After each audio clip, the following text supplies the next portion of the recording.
Aujourd'hui, on va voir ce qui fait qu'un site web il donne une impression pro ou totalement amateur, et surtout comment éviter ces erreurs. Parce que si vous êtes indépendant ou entrepreneur, votre site c'est souvent le premier contact que vous avez avec vos clients. Et si votre site il inspire pas confiance en quelques secondes, votre crédibilité, pouf, elle s'envole. Et le pire, c'est que la majorité des erreurs qu'on va voir, c'est des erreurs qui sont assez faciles à éviter, mais encore faudrait-il savoir les repérer. Si vous êtes intéressé par la création de sites web, j'ai une formation challenge 30 jours pour créer un site web de A à Z. Je vous mets tous les liens et tous les descriptifs dans la description de cet épisode. Alors, une erreur que je vois souvent, c'est que le site, il n'est pas clair dès les 3 premières secondes. Enfin, c'est pas le site qui est pas clair, c'est ce que vous faites, ce que vous vendez. Et du coup, le visiteur, il comprend pas ni ce que vous faites, ni ce que vous vendez, ni pour qui c'est, ce qu'il doit faire ensuite, tout ça. Enfin, c'est pas clair, il est perdu.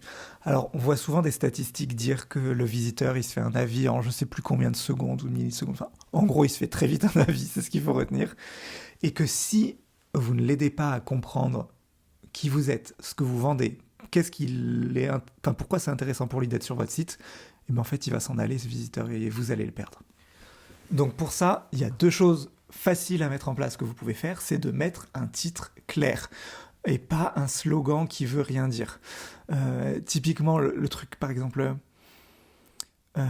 si on prend le site de L'Oréal, alors je ne suis pas allé voir leur site, mais s'ils avaient mis en titre « Parce que vous le valez bien », les gens connaissent L'Oréal, mais si c'était une marque inconnue, qu'est-ce que ça veut dire parce que vous le valez bien ? Enfin, on comprend pas. Par contre, s'ils avaient mis, des produits de beauté pour 100% responsables, j'en sais rien. Là, on comprend mieux ce qui se passe. Vous, c'est pareil.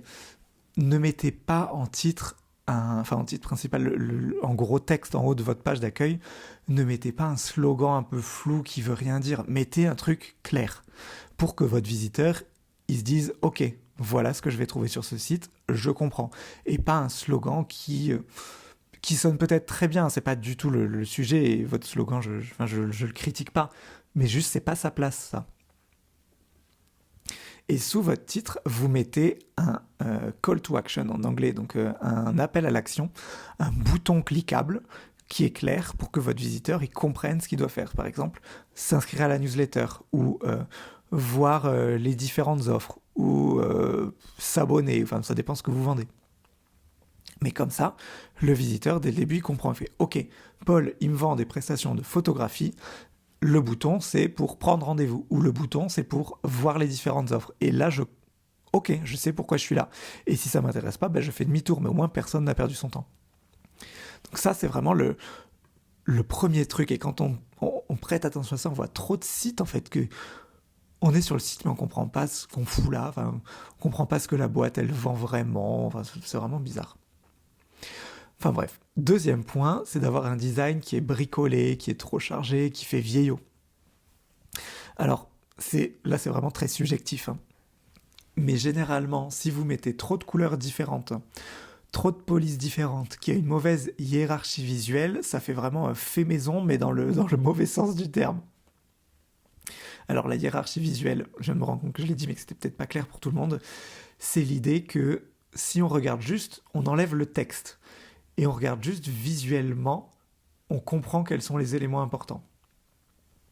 Par exemple, moi ce que j'aime bien le faire, c'est je mets la page d'accueil d'un site et je plisse un peu les yeux, là je les ferme, vous voyez il y a un petit moment en fait où vous allez voir légèrement flou, le texte il ne sera plus lisible, et ce sera juste des blocs, les paragraphes, vous verrez juste les couleurs, et comme si on avait mis un écran flou en fait sur votre écran d'ordinateur. Et si vous faites ça et que vous arrivez à dire ok, là je vois que ça c'est le titre, ça c'est le bouton important où il faut que je clique, si vous arrivez à comprendre ça c'est qu'il y a une bonne hiérarchie visuelle. On comprend les éléments les plus importants, ils sont en plus gros, moins importants en moins gros, là où je dois cliquer c'est vraiment marqué, on comprend, ça c'est une hiérarchie visuelle. Donc s'il n'y a pas de hiérarchie visuelle, c'est pas bon. Moi, généralement, pour les couleurs, les polices, tout ça, je trouve que moins il y en a, mieux c'est. Après, je dis pas d'avoir un site tout blanc avec une écriture noire, il y a juste le milieu. Mais ne faites pas un arc-en-ciel, quoi. Si vous voulez vous aider pour les couleurs, j'aime beaucoup utiliser le site Coolors, donc c'est COOLORS. Je crois que c'est .co à la fin, .co, mais je suis pas sûr. Tapez juste Coolors sur internet et vous le trouverez. Et il vous donne, vous pouvez générer automatiquement des palettes de couleurs, parce que on aime bien tous croire qu'on est des peintres aguerris et qu'on maîtrise parfaitement les assortiments de couleurs. C'est pas toujours le cas. Donc c'est bien d'avoir des palettes de couleurs qui sont validées. Je sais même pas qui c'est qui les valide, mais c'est vrai qu'elles sont jolies et j'ai l'impression qu'elles sont unanimes, que les gens qui les regardent les trouvent toutes jolies. Après, on a chacun nos préférences, certaines qui sont plus à notre goût et tout ça, mais globalement, c'est des couleurs qui sont déjà assorties et ça, c'est... Allez là-dessus, limitez-vous aux couleurs que vous trouvez et vous ferez déjà un bon premier pas. Et pareil pour les polices, vous pouvez vous limiter à 2 polices, par exemple une police pour le paragraphe, hein, le texte principal, et éventuellement une autre police pour vos titres, mais n'allez pas plus loin. Et encore, vous pouvez faire tout avec la même police, c'est pas du tout gênant, juste la police des titres, vous la mettez en plus gros et voilà. Juste faites attention aussi à certaines polices de titres qui sont un peu trop artistiques ou trop style calligraphie écrite à la main, tout ça, si c'est pas lisible, ça marche pas quoi. Il faut qu'on arrive à comprendre en lisant vite. Les gens ils vont lire votre site en diagonale, sauf les gens très intéressés. Mais la plupart des gens ils vont un peu survoler, scanner le site, et il faut qu'ils arrivent, enfin que vous leur donniez tous les éléments avec une hiérarchie visuelle, avec des titres faciles à comprendre et tout ça, pour en scannant le site, qu'ils sachent exactement à quel endroit est l'info qui les intéresse et qu'ils arrivent à la lire vite. Alors un autre point qui fait que je trouve qui rend un site assez amateur, c'est maintenant les sites qui sont trop lents ou qui sont pas du tout mobile friendly. Donc quand vous les regardez depuis un smartphone, ça s'affiche vraiment dégueulasse. c'est pas fait aussi, ça ne s'adapte pas à un petit écran pour un smartphone ou des fois pour une tablette. Enfin, ça dépend de la taille de la tablette. Donc ça, le site lent et mal optimisé sur le téléphone, c'est vraiment rédhibitoire. Déjà, Google, il n'aime pas, si votre site il est trop lent ou si il est mal optimisé sur le téléphone, vous n'allez pas être mis en avant. Pour info, Google, il n'aime pas, et Google, quand il observe vos pages, les robots Google, ils simulent la lecture comme s'ils étaient sur un téléphone. Ça veut dire que si votre élément, je sais pas, vous avez mal paramétré le truc et en fait vous avez tout un paragraphe qui ne s'affiche pas sur le téléphone parce qu'il est caché par un autre truc, enfin je sais pas quoi, Google ne le verra pas. Donc il faut vraiment que votre site il soit adapté aussi pour les mobiles, pour Google, mais aussi parce que la plupart des gens maintenant sont sur Internet via un téléphone. Donc comment on fait ça ? Si vous utilisez WordPress et que vous utilisez un thème un peu sérieux, la quasi-totalité des thèmes, ils sont adaptés au mobile. Vous n'avez rien besoin de faire. Quand les gens ils vont être sur le mobile, tout va se mettre en page légèrement remodifié, mais ça va se faire automatiquement. Par contre, c'est au niveau de la rapidité que ça peut différer, que là, il y a des thèmes qui sont bons et d'autres qui sont pas bons du tout. Moi, le thème que j'aime beaucoup maintenant, c'est le thème qui s'appelle GeneratePress. Donc GeneratepRess. Je sais pas si c'est attaché ou peut-être juste en un mot, je sais plus. C'est un thème vraiment, il est assez basique. Il n'y a pas beaucoup de fioritures, mais parce qu'ils ont voulu faire un code du thème qui est très, très simple, très rapide à lire par Google, et il n'y a pas de surplus en fait. Et attention également quand vous utilisez ce qu'on appelle des website builders, je crois, ou des theme builders, je sais plus. Trucs type Elementor ou Divi ou WordPress Bakery ou des choses comme ça. Parce que eux, ça va rendre le truc beaucoup plus simple à mettre en page pour vous. Et c'est vrai, c'est un gros apport qu'ils ont. Par contre, ils vont vraiment alourdir votre site, alourdir le code. Là, c'est un peu plus de la technique, mais en gros, ils vont rajouter plein de lignes de code dessus. Et ces lignes de code, elles vont rendre le site plus long à charger parce qu'il y a plus d'infos à charger. Donc c'est plus long à charger pour les utilisateurs, mais également pour Google, qui du coup va moins visiter votre site parce que il a moins de temps. Et je recommande dans la mesure du possible, moi, d'utiliser uniquement, il s'appelle Gutenberg, je sais pas trop comment ça se dit, c'est l'éditeur de page classique que vous avez quand vous utilisez WordPress. Voilà. Donc après, si vous voulez absolument fonctionner avec Elementor ou avec Divi ou un autre, faites-le. Si ça vous rassure, si vous trouvez vraiment le site beaucoup plus joli, et on peut faire des choses, c'est vrai, qui sont un peu plus sexy avec ces trucs-là, allez-y, c'est à vous de peser le pour et le contre. Si vous êtes dans un milieu très très concurrentiel, jouer sur la vitesse de votre site, ça peut être bien. Si dans tous les cas vous êtes en première page parce qu'il n'y a que vous qui vendez ce service, bah faites un site, faites-vous un plaisir, un petit kiff et faites un site très très travaillé, quoi. Autre point que je trouve qui fait très amateur, c'est d'avoir des textes trop vagues ou très auto-centrés. Par exemple, si je parlais un peu des titres qui veulent rien dire précédemment, mais si votre titre en haut de votre page d'accueil est marqué Bienvenue sur mon site, on s'en fout, dis-moi ce que tu fais. C'est pas du tout persuasif et encore une fois, on n'a pas la promesse claire, on ne sait pas ce qui se passe. Et n'oubliez jamais que votre visiteur, il est égoïste. Donc ne parlez pas de vous, parlez de comment vous allez pouvoir lui apporter quelque chose. Par exemple, sur la page à propos, une erreur que je vois beaucoup, donc c'est de parler de soi. Donc, coucou, je m'appelle Paul, j'ai fait telles études, il m'est arrivé ça et ça dans la vie, tout ça. Ce qu'il faut faire, c'est que, oui, la personne qui est là pour en savoir un peu plus sur vous, mais comment vous, ces compétences passées, votre vie précédente, fait que vous êtes la bonne personne aujourd'hui pour vendre votre compétence, pour vendre ce que vous vendez. Par exemple, une page à propos de mon premier site, moi qui parlais des personnes surdouées, c'était, je racontais un peu ma vie, mais du point de vue, quand j'étais au lycée, j'ai appris que j'étais surdoué suite à un truc chez ma psy, tout ça.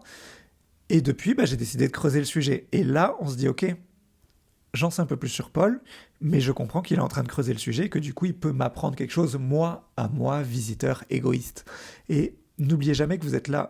Le site, il est là pour vous mettre en avant, mais pour montrer comment vous pouvez aider votre visiteur, en fait. Donc, toujours ramener votre expérience à comment cette expérience est un plus pour votre visiteur. Autre point que je vois souvent, un peu de moins en moins souvent, mais il faut faire gaffe, c'est d'avoir plein de fautes d'orthographe partout ou d'employer un ton qui n'est pas très professionnel. Alors, je réinvente pas l'eau chaude en disant ça, mais faites vraiment attention. Il n'y a rien qui fait plus amateur qu'avoir un site avec des coquilles partout ou vraiment un ton très bancal. Au niveau des fautes d'orthographe, c'est normal d'en faire de temps en temps, ça arrive, il n'y a pas mort d'homme, mais quand il y en a trop, c'est vraiment un problème. Et surtout, aujourd'hui, vous avez plein d'outils pour vous relire, notamment ChatGPT. Vous pouvez lui dire, mettre votre page en ligne, votre site, ce que vous voulez. Vous lui envoyez le lien de la page, vous lui dites, voilà, je viens de faire cette page-là, va la relire, dis-moi s'il y a des fautes. Ou alors, ça vous pouvez le faire si votre page est déjà en ligne. Si vous voulez, si vous écrivez vos textes sur un document Word ou quelque chose en amont, vous pouvez juste lui demander de relire. Il y a plein d'options, tout ça. Pour le ton, ça va dépendre de l'approche que vous souhaitez prendre. Il n'y a pas de bonne ou mauvaise façon de faire, mais il faut juste que vous soyez consistant. C'est-à-dire que si vous voulez garder une image très pro et très distanciée par rapport à votre visiteur, il n'y a pas de souci, mais il faut le faire tout le long du truc. Si vous faites une image très pro, mais que d'un coup vous vous mettez à tutoyer la personne, ça va faire chelou. Si par contre vous êtes très friendly tout le temps et que d'un coup vous employez un ton de grande entreprise, pareil, ça va faire bizarre. Donc essayez d'être consistant pour qu'on se dise c'est la même personne qui a écrit tous les contenus et que ça fasse pas bizarre. Ensuite, faites également attention aux liens cassés ou aux pages qui sont notées comme en construction. Un lien cassé, c'est quand il y a un lien depuis votre site vers une autre page du site et que on arrive sur une page, il y a marqué erreur 404 ou quelque chose comme ça. Pourquoi c'est un problème ? Parce que c'est vrai, ça c'est peut-être moi qui pinaille un peu, hein, mais je trouve que ça donne l'impression que le site il a été abandonné, qu'il n'est pas entretenu, qu'il n'est pas terminé. Donc faites toujours des redirections quand c'est possible. Même ça arrive que vous supprimiez des pages. Et une bonne hygiène de site à avoir, c'est que dès que vous supprimez une page de votre site, vous fassiez un lien de redirection depuis cette page vers une autre page, juste pour que la personne n'arrive pas sur un cul-de-sac et sur une page, une erreur 404. Pour ça, vous pouvez le faire il y a le plugin qui s'appelle Redirection, qui est gratuit, qui fonctionne très bien, et je vous montre comment l'utiliser dans ma formation pour créer un site. Et sinon, au lieu de mettre une page où il y a marqué « en construction », juste ne mettez pas la page du tout pour le moment, ou mettez juste deux phrases de petit texte, ça coûte rien, ça prend pas beaucoup plus de temps que de mettre juste en construction. Et je sais pas, moi quand je vois un site en construction, en fait j'aime pas du tout, mais c'est très personnel je pense. Et enfin, dernier point qui je trouve fait un peu site de mauvaise qualité, c'est quand il n'y a aucun moyen de contacter le gérant ou la gérante du site. Il n'y a pas de, que ce soit un formulaire de contact ou pas de lien vers d'autres médias sociaux ou pas de page témoignage, pas de bouton prendre rendez-vous, on voit pas de numéro de téléphone, enfin, il n'y a aucun moyen de rentrer en contact. Je vous dis pas qu'il faut mettre une photo de vous avec votre numéro de portable et votre adresse, hein. Juste un formulaire de contact ou quelque chose, même si le formulaire de contact, même si c'est vous répondez jamais et que c'est juste pour le look. Mais au niveau site professionnel, un site professionnel a toujours un moyen de contact. Et du coup, il vous faut aussi un moyen de contact. Et surtout, il y a de plus en plus de sites sur le web, dont des sites d'arnaque. Il y a de plus en plus de sites d'arnaque aussi, et de plus en plus de bons sites, hein, mais il y a de plus en plus de tout, des gentils et des méchants. Et vous devez vous différencier en cherchant à montrer, enfin, à donner confiance pour vos utilisateurs et pour Google. Et ça passe par différents moyens d'identification. Donc, si vous êtes une entreprise, déjà, vous serez obligé enfin, si vous vendez via votre site, vous êtes obligé de mettre ce qu'on appelle les mentions légales. Donc, c'est qui vous êtes, il y a certaines infos que vous êtes obligé de faire. J'ai un générateur de mentions légales sur le site qui est aux normes RGPD, tout ça, si vous voulez. Et si vous vendez via un site, vous êtes obligé de mettre des conditions générales de vente. Il y a des normes un peu. Mais même si c'est juste un blog personnel vous vendez pas et vous l'utilisez juste pour parler de votre passion, avoir à minima un moyen de contact, je trouve que ça rend votre site un peu plus sérieux en fait. Bon, et puis si globalement vous voulez être pris par la main pour que votre site web, il ait un peu de la gueule et qu'il n'ait pas l'air d'un site amateur, je vous invite à rejoindre le challenge 30 jours pour créer un site web. Toutes les infos sont dans la description.